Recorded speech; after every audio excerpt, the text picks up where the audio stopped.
So, Margaret, what have you eaten today? What have I eaten today? I had some shrimp today. Some Oh, shrimp, which was like done an hour ago. done in what style? They were, I'm assuming they were probably steamed because I had them cold. What did you sauce them with or spice them with? So I had them out at a restaurant. So Uh-huh. I'm not exactly sure the method of the way they cook them, but they were with cocktail sauce. Okay, so like a shrimp cocktail, old style Yeah. shrimp cocktail. Yeah. And what else have you had today? Let's see, for breakfast, I had like a little egg casserole that I had made ahead of time. So it was scrambled eggs baked with like hash browns in there and veggies. Playing We'll it see. fast and loose, are you? Yeah, yeah. Yeah, what part of the world are you in?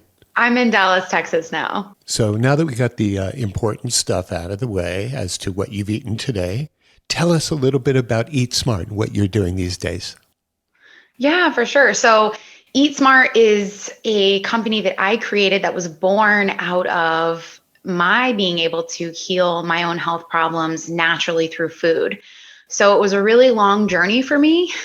And it took a really long time for me to realize that I'm basically in control of whether or not I have certain health ailments and certain symptoms. But after that long journey, I decided that I wanted to shout this to as many people that needed help and wanted to hear because it's pretty incredible. And I'm reminded anytime I kind of eat off what I know maybe I should or shouldn't have, because it's not about rigidity, right? Right. But the next day I'll feel it for sure. I'll be like, yep, I know what that was. Oh, yeah. The aches and the pains, they follow you based on what you've eaten the prior day. Right. Yeah. hmm So tell us a little bit about your journey related to food, what you've been through and what you've accomplished and what you are recognizing.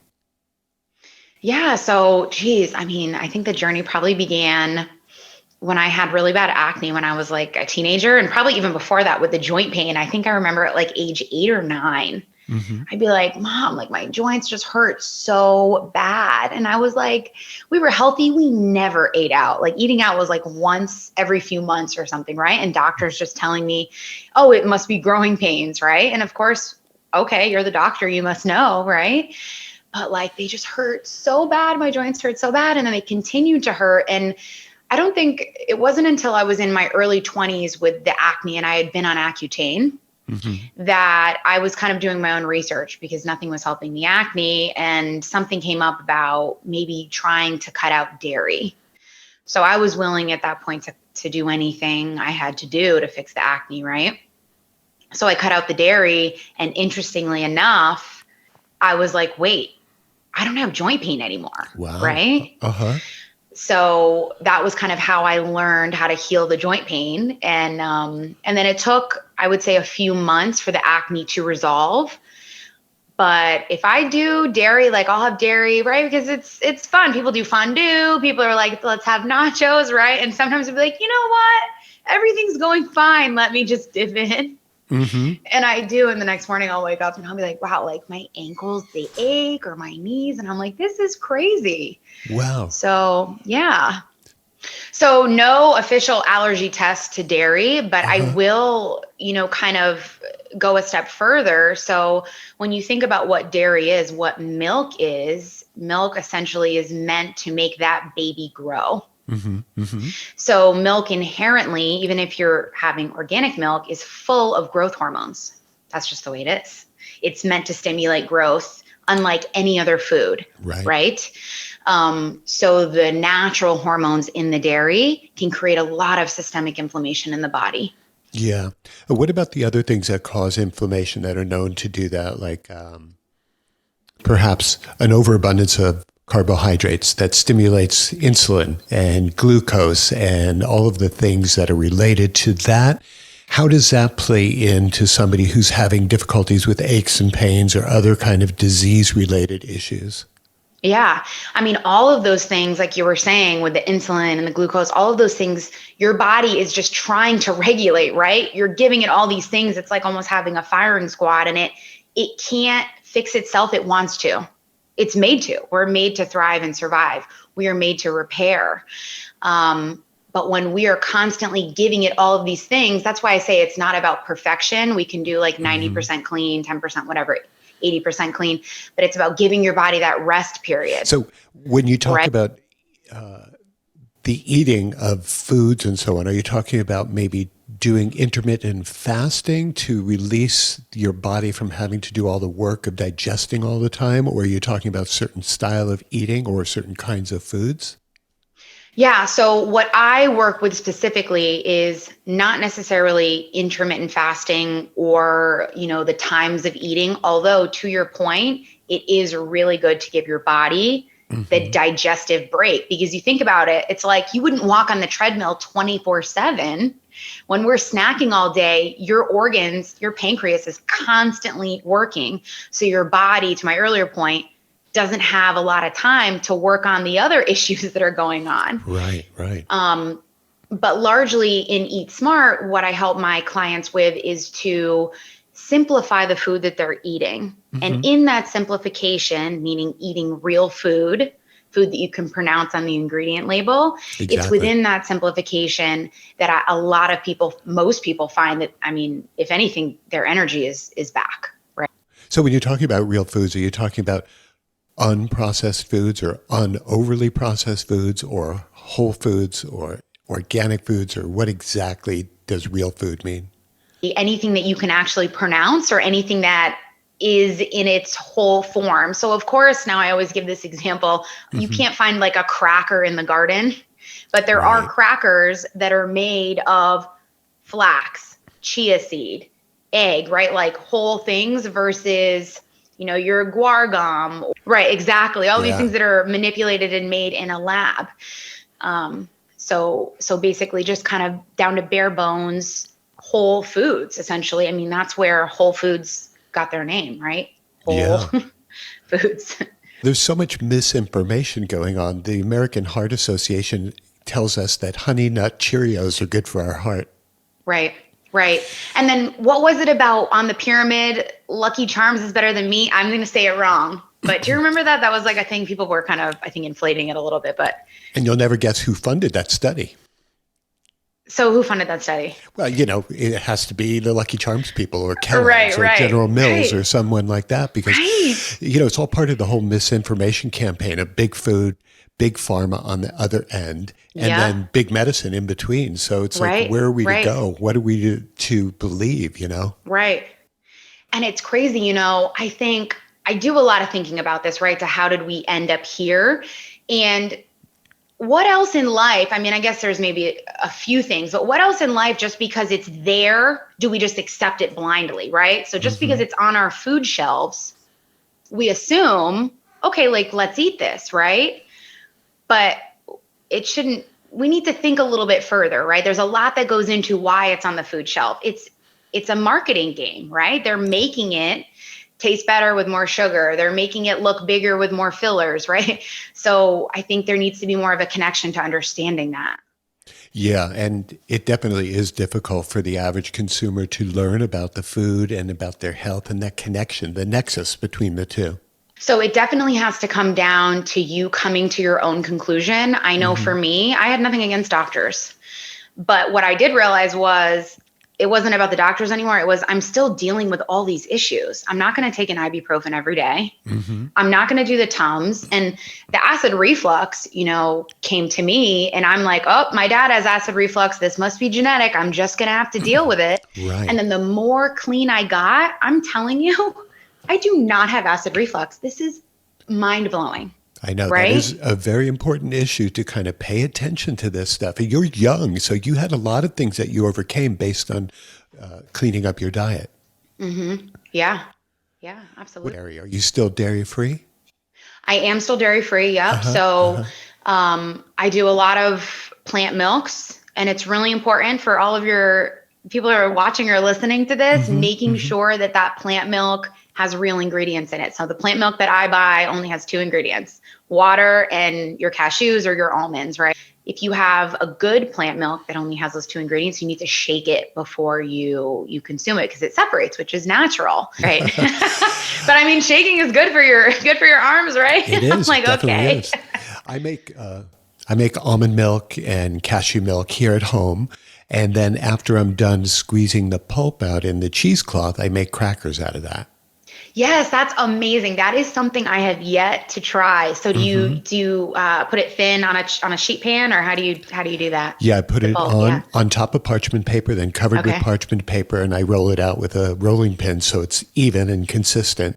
And I might spice it up with a little bit of olive oil and some good sea salt, and like maybe a dusting of onion powder, and like you're good to go. Yeah. And just pop it in the oven, and they Fantastic. are amazing.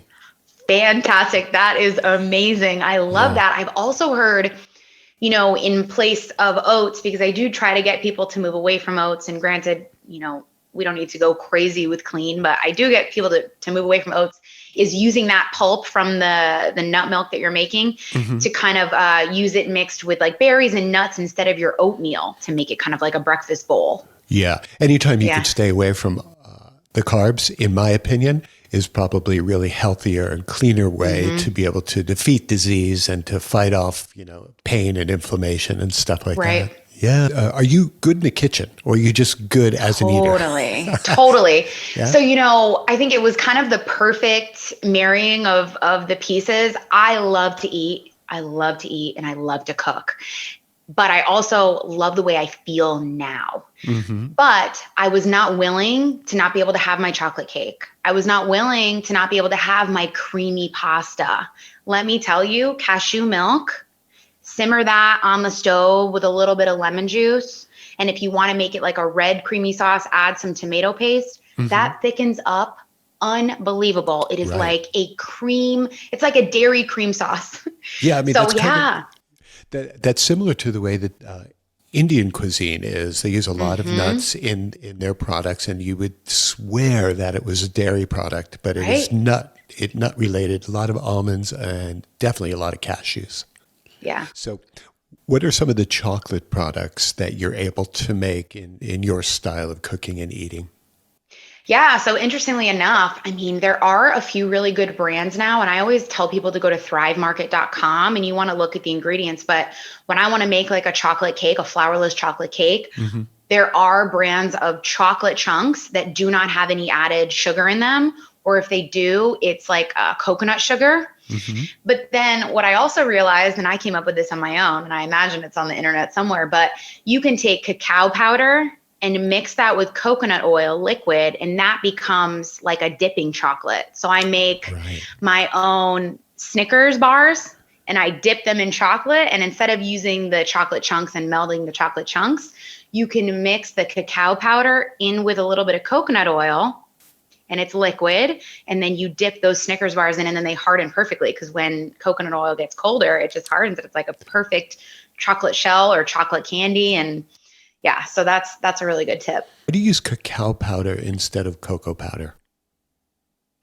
Typically, cocoa powder, from what I have come to see on the shelves, when it says Hmm. cocoa powder, it has a lot of added stuff in it. Hmm. Cacao powder is the more raw form. So cocoa powder maybe is like your Nestle cocoa and it's got the added sugar and probably the color and even like natural flavors. Yeah, right, right. You just want to stay away from that. A lot of people don't know this, but artificial or natural vanilla is not necessarily real vanilla. So, and do you know where that comes from? I think Mar- I do, but I'll let you say it. Margaret, that vanilla that people think that they're eating is beaver butt. It comes from the It beaver. is It's the like beaver squishy butt. Yes. it's some sort of like a weird enzyme or flavoring that they get from beaver butt. And like, that's really Those sickening. poor beavers. Exactly. And poor us for eating that and thinking it's real. I know. I know. I know. But you'd be surprised. People are probably are they would probably hear that and a lot of people are disgusted, right? But then a lot of Yeah. people are like, well, it's half the price. I'm like, oh my goodness. And it tastes good. You know? And that's kind of what people are doing. They're sacrificing, when they hear the knowledge, they ignore that instead of moving forward with that. Right? Right. So Right. when someone comes to you and they say, Margaret, fix me. I've got aches and pains. What do you do as far as like the process? What's your intake process in working with somebody? Yeah, for sure. So I first want to know, what their lifestyle is like, what their ratio is, how much they're in the kitchen versus on the go and eating out, because I really tailor it toward real, practical, doable advice, right? And depending on, where they're more heavy, let's say they're more heavy in the kitchen. I also want to know what are their favorite foods, because I want people to be able to enjoy eating. That's the point. That's half the point of eating, right? Nourishment and enjoyment. Oh, yeah. So really making sure that they have their staple go-to swaps, clean swaps for the things that they love. And definitely, we always start out with swapping the oils, the cooking oils, because that's just the easiest thing. That's the easiest thing to swap out. You just read my mind. Exactly. Yeah. I was going to ask you about the oils. Do you have them throw away all the crap oils? Absolutely. I'm like, don't even put them outside because those poor plants, no. Oh, yeah. A lot of people just pour them into the garden. Nope, don't do that. So what oils are you suggesting people use? Yeah. So avocado oil is great. Olive oil is wonderful. I tend to not recommend that you heat it because there's some information to suggest that over a certain point, it can create kind of carcinogenic compounds when you heat olive oil. But again, this is about harm reduction, not perfection. Right. And then, I love things like tallow, natural animal fats is great, right? That is where it's at. Yeah. For the longest time, America cooked with lard, and they cooked with tallow, and they cooked with suet. And it turns out that, we shouldn't be afraid of animal fats and saturated fats. They're not, there's no correlation between that and heart disease. So the problem is the sugars and the carbs and the bad oils and things like that. So, helping to educate the world about food and their health is so important. So what you're doing is great. And can I add a piece to that? And I'm Please. sure you probably know this, why we think, fat is bad, right? Who paid for that? So the sugar industry largely, paid Harvard to inflate the negative effects of fat and downplay the negative effects of sugar on heart health. Yeah. And, part of what they did was they said people who eat red meat have a higher incidence of X, Y, or Z killers. But the problem is that they never paid attention to the satellite foods that people often eat or associate with a meat meal, which would be potatoes or macaroni or rice and things like that. And a lot of those kind of starches, which are huge in India and China and so on, turns out that India has the highest incidence of diabetes. Half of our audience right now is fighting weight issues, diabetes issues, disease issues, medication issues. And so they need to learn about these whole foods and need to kind of make that progress. Right. I'm here to say, I love to eat, and I love what the options are for clean eating. It's just about, changing that perspective. There's plenty of amazing, amazing options. I eat wonderfully. Yeah. And you don't have to do it all at once. A lot of people think Correct. they have to change everything yesterday. But the fact of the matter is, little small steps is probably the best way to kind of creating a new habit for you. And then it becomes easier as time goes on. So no one has to change right now. My food related background is someone who grew up in the kitchen, honestly, and I say this all the time. I'm not a dietitian. And if I went to a dietitian, I'd still be feeling the way I felt before I came up with the Eat Smart system. Right. Yeah. Same thing with me. I always say, I'm not a doctor. I'm not a scientist, but I know a hell of a lot more about nutrition than they do. Yeah. Or the practical application. I can help people get to a certain result. You want this result? Let me tell you all the options. Here's the thing too, that I think about is why would a doctor never have said, why don't you try cutting out dairy? Why don't you try cutting out gluten?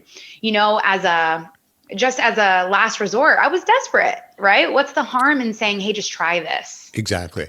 And Margaret, when was the last time you went to a doctor and they asked you what you eat? Probably never. They don't. And that's a big part of the problem here. What's the next step with Eat Right and what you're doing? So I have come up with a program. It's a 90-day program. And it's basically everything that took me, I would say, a decade to come to the conclusion and to learn and how to resolve these health problems and just have amazing energy and just feel awesome. It's called Clean Eating 101. So that program basically, kind of like what I was mentioning earlier, takes you through how to make the clean swaps, how not to feel deprived when you're eating. You're going to lose the weight without calorie counting. Right. You're going to lose the weight. You don't even have to cut the carbs necessarily. Yeah. And you're going to learn, connected to what your ailments are, how to find relief from those symptoms. That's great. And also a 90-day program is something that's really beneficial as a test market period of time for someone to understand and take a look at the results that they've experienced. How can someone fit that, your style, your 90-day program into their lifestyle and their budget? The people that come to me are already desperate, maybe, or so activated, wanting to get a change, because they're just sick of it. Mm-hmm. And you have to be at that point. And that's the thing too, in order to make that investment worth your while, you already have to be at that place where there are no other options as far as what else I'm going to do. Like, I'm sick of taking pills. I'm sick of feeling this way every day. So yeah, that's great information. And you're right. People can't do anything big without being persistent and determined and getting ready to make a change. So no one can say, you need to do this. They need to be ready. Right. And then they come out, they reach out, and you go, okay, we can do it. I know how to help you out. And it's good to have that confidence and to know that you can help people. Absolutely. And I love it. Like I was saying, I love food so much, and you can eat what you want and you can feel good. Like, it's awesome. I know. Isn't that great? So your palate is all over the place. You're comfortable eating any different style or flavor. Yeah. So I did a sushi bake the other day. I tried that. So you take like the nori sheets, and then I take salmon and dice it up, and I mix it with mayonnaise and sesame seeds and some more nori flakes, and bake it. And then you kind of scoop it onto the seaweed sheets. And that's just, I love that. That sounds good. How would people get a hold of you, and where could they contact you to get all your good information and assistance? Yeah, absolutely. So my website is eatsmartcoaching.com. And then you can click, there's like a book now tab. And I welcome you to book an intro call with me where we can talk and identify right in that free call 3 things that you can do like right now to start getting some relief and to start feeling better and to start releasing some of the weight, and talk about how Eat Smart can work for you. Oh, that's great. Have you been a big influence for your friends and your family? I have. I wish I see so clearly the things my dad is struggling with, but I don't know. I'm trying to think of one change maybe he's stuck to. I think he now feeds the cat clean food. So there is clean cat food too, but he hasn't made any changes with himself, but the cat's eating clean. So that's a win, I guess. I cook scrambled eggs for my cats every morning, and then I make chicken for them. Each week they always have fresh made chicken. So, if you can show Dad that it's helping the kitties, then maybe he can also be willing to reach out and say, okay, I'll take your advice. Yeah, absolutely. I just want him to swap. Like, he won't give up hot dogs. And I'm like, just have these better version of hot dogs. Won't do it. I'm like, all right. There are a lot of versions of uncured hot dogs with very few ingrents and no artificial stuff that's available. You should just swap that out one day and make it for him, and he'll go, "Whoa, these are awesome." Yeah, I'll be like, I don't even know. Yeah. Right? Well, that sounds great. I thank you so much for spending your time with me. I love that you're into the whole food thing and getting healed and getting healthy with that. That's awesome. That's really good stuff. Yeah, it was lovely to speak with you. And I love your gnome there. I love your gnome in the background. That's a New York Yankee insignia on the gnome's hat. It's kind of a blending of flavors and styles, isn't it? Yeah. And that license plate you see behind me, the EAT license plate, is the license plate of my former tour band for Hawaii food tours that I had for many years. That's a license plate. That's so cool. Yeah, I love food tours. Food tours are the best. Yeah, it's the best way to see a city when you're traveling. It's absolutely the best way to travel. Yeah, for sure. So thanks again, Margaret, and we'll stay in touch. And I'll put a bunch of good information on the show notes for you, and people will be able to contact you. Awesome. Thank you so much. Thanks. Take care. Bye. Aloha.